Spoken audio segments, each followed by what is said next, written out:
저희 CNB에서는 우리 지역의 다양한 소식을 보다 더 자세히 전달하고 소통 중심의 뉴스를 만들어가기 위해 CNB 쇼터뷰 코너를 마련했는데요. 오늘 이 시간에는 윤동재 변호사를 만나보겠습니다. 변호사님 안녕하세요. 안녕하세요. 네, 오랜만에 뵙습니다. 네, 오랜만에 뵙습니다. 네, 먼저 시청자 여러분들에게 인사 말씀 부탁드립니다. 안녕하십니까. 법무법인 다면에서 근무하고 있는 윤동재 변호사입니다. 반갑습니다. 변호사님, 그거 아십니까? 이 변호사라는 직업이 직업 만족도 좀 상위 순위에 속하고 있다는 거 알고 계십니까? 예, 알고 있지는 않았었는데 저도 감사하게도 만족하면서 근무를 하고 있습니다. 네, 그 직업 만족도가 높은 이 변호사, 어떤 일을 하고 계신 건가요? 전반적으로 상대방을 설득하는 일을 하고 있는데요. 네.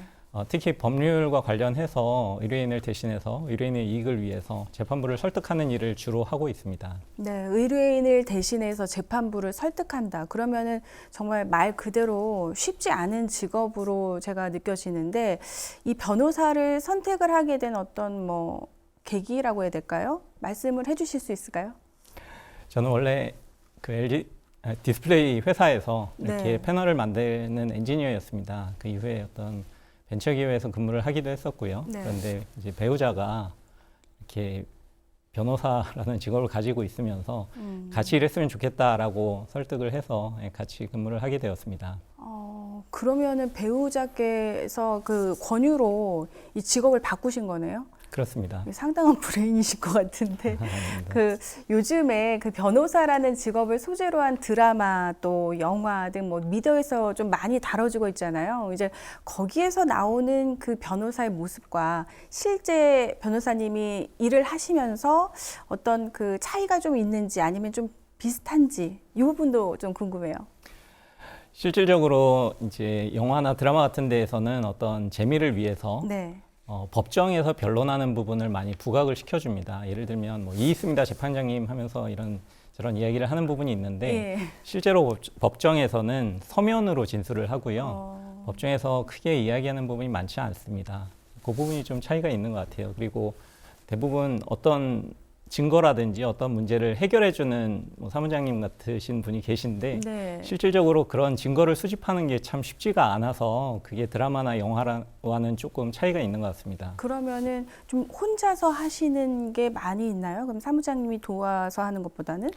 도와주시는 경우도 있는데 특히 이제 저희는 사무장님이 따로 있지 않은 변호사들이 대부분 서면을 직접 쓰고 의뢰인과 직접 소통을 하는 로펌이다 보니까 의뢰인이 증거를 수집하고 저도 수집을 할 수 있도록 도와주는 그런 역할을 하고 있습니다. 어쨌든 이제 앞서 말씀해주신 거는 이제 드라마에서 책상을 이렇게 딱 치면서 재판장님 이 있습니다. 이런 거는 없다. 이제 이런 말씀이신 거죠? 예, 못 봤습니다. 알겠습니다.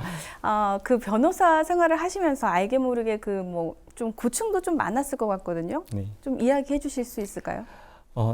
정말 열과 성을 다해서 변론을 했지만 실제로 증거가 없거나 아니면 여러 가지 이유로 패소하는 경우가 있습니다. 변호사라고 해서 무조건 다 이기는 것은 아니고요. 사건을 특히 공을 많이 들였는데 결과가 좋지 않았을 때는 다소 많이 힘들 경우가 좀 있습니다. 그러면 혹시 기억에 남는 사건이 있다면은 이것도 조금 더 말씀을 좀 부탁드립니다. 제가 엔지니어 출신 변호사이다 보니까 산업기술 영업비밀 보호 등에 관련된 어떤 사건을 맡았던 적이 있는데요. 네. 특히 디스플레이 같은 경우는 이제 OLED하고 LCD가 차이가 있습니다. LCD는 사실 중국이나 대만에서도 어느 정도 만들 수 있는 기술이기 때문에 영업비밀로 약간 완화된 보호를 하고 있고요. 네. OLED 관련된 기술은 한국 고유의 기술이기 때문에 산업기술로 좀 엄격하게 관리를 하고 있습니다. 그런데 디스플레이 시각 업체에 근무를 하다가 다른 업체에 이직을 하기 위해서 이력서에 작성을 하기 위해서 그동안 했었던 것을 다운받아서 나온 사례가 있었는데요. 그게 LCD 기술인지 OLED 기술인지 본인도 잘 모르고 수사기관도 잘 모르고 이제 법원에서도 잘 모르는 상황이었었죠. 근데 제가 보다 보니까 LCD 고유의 어떤 특성이 있는 그런 패턴이 있는 그런 자료였었고, 그래서 이게 OLED 기술이 아니다, 산업 기술이 아니다라고 주장을 해서 산업기술 부분은 무죄가 나왔고 실형을 피했던 그런 사례가 있습니다. 굉장히 이렇게 옆에서 들어만 봐도 복잡하기도 하고 또 굉장히 중요한 사안 같은 그런 사건이었던 것 같아요. 그랬을 때 이제 심적으로 마음은 어땠을까요? 사실 변호사의 큰 이제 역할 중에 하나가 모든 피고인을 다 무죄로 만드는 것은 아니고요. 잘못한 부분이 있으면 잘못한 만큼만 처벌받도록 재판부를 설득하는 것인데 이번에도 약간 억울하게 더 이제 엄격하게 보호되고 있는 산업기술을 이제 가지고 나온 것처럼 오해를 받아서 더 이제 중한 처벌을 받을 뻔했던 것을 잘 막아내서 그건 참 의미가 있다고 생각이 됩니다. 그렇군요. 제가 이제 이런 것도 좀 궁금하거든요. 의뢰인이 오면은 의뢰인이 생각하는 어떤 재판의 방식이 또 있고 또 변호사님께서 풀어야 한 어떤 생각이 있으실 것 같은데 이 부분에서 좀 차이가 있을 때 이건 어떤 식으로 해결을 하는지 그것도 궁금해요.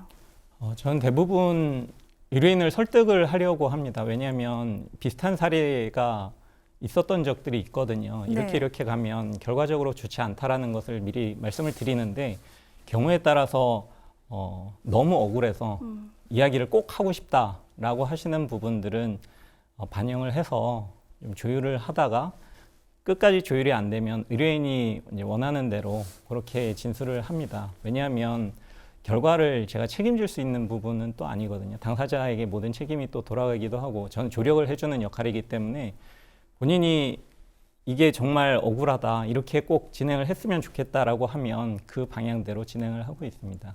그런데 그렇게 했을 경우에 만약에 승소를 하면 다행이지만 패소를 했을 경우에 의뢰인의 입장 또 변호사님의 입장이 다르잖아요. 그럴 때 좀 어떨까 또 궁금해요. 네, 사실 그 부분에 대해서도 충분히 미리 다 설명을 드립니다. 이러하면 패소할 가능성이 있는데 왜 그런지에 대해서 판례나 어떤 법률적인 설명을 충분히 드리고요. 네. 그것을 다 감내하겠다. 다만 이제 억울함을 좀 해소해 달라라고 하시는 분들이 있거든요. 그럴 때에는 그에 대한 책임도 사실 이제 본인이 어느 정도 감내하는 그런 입장이기 때문에 그렇게 정리하고 있습니다. 그런 사건들이 생겼을 때 굉장히 좀 애로사항들도 많이 있으실 것 같아요. 그렇습니다. 네, 알겠습니다. 지금 이제 여러 가지 사건 관련해서 말씀을 해주셨는데 이제 어떤 사건이든 재판을 하게 되면 비용이 굉장히 좀 많이 들 거라는 그런 생각이 들거든요. 어떤 대처도 좀 미흡할 수도 있고 일반적인 사람이다 보면은 근데 법적 다툼이 발생을 했을 때 자문을 또 받고 여러 가지 복잡한 일들이 있을 텐데 이러한 절차들을 어떻게 좀 해결을 해야 될까요?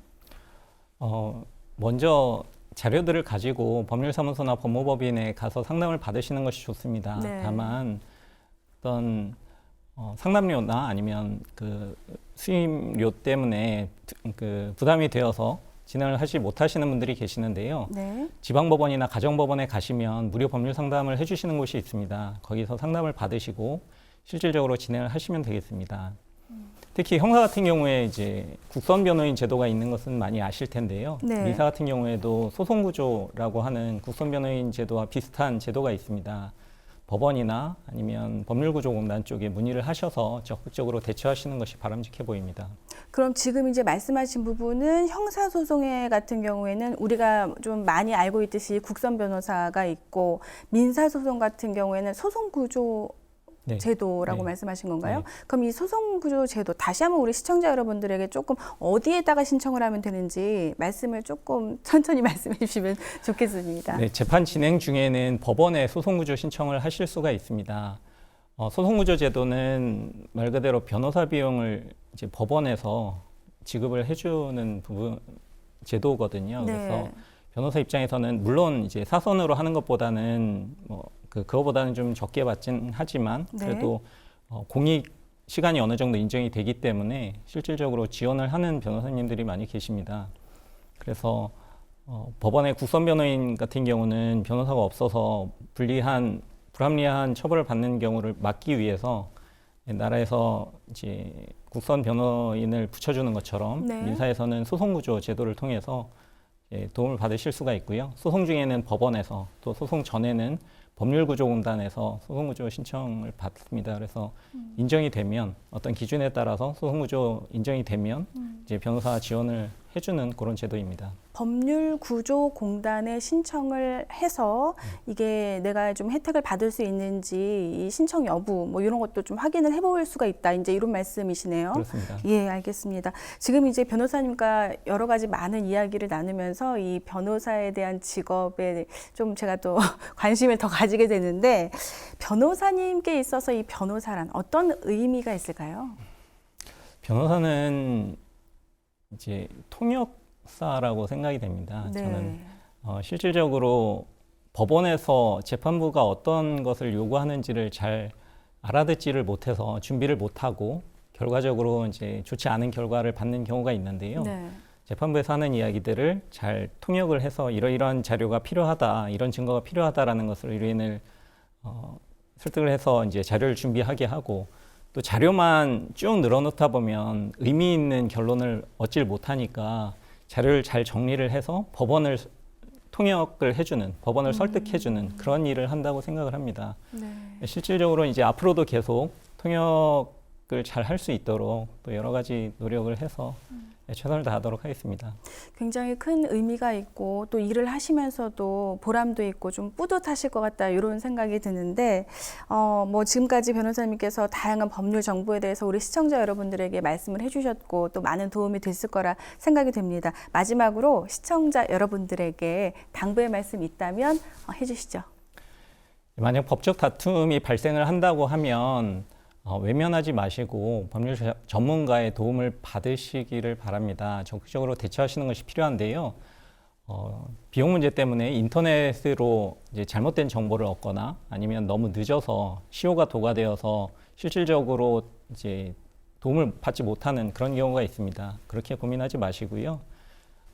법원이나 또 법률구조공단에서 여러 차원으로 또 지원을 해주고 있기 때문에 법적 전문가들의 어떤 그런 지원을 잘 받으시기를 바랍니다. 네, 알겠습니다. 오늘 정말 유용한 정보 정말 고맙습니다. 감사합니다. 네, 그리고 앞으로도 우리 CNB를 통해서 우리가 몰랐던 그 생활법률 상식에 대한 많은 정보 공유해 주시기를 부탁드리겠습니다. 오늘 자리해 주셔서 고맙습니다. 감사합니다. 네.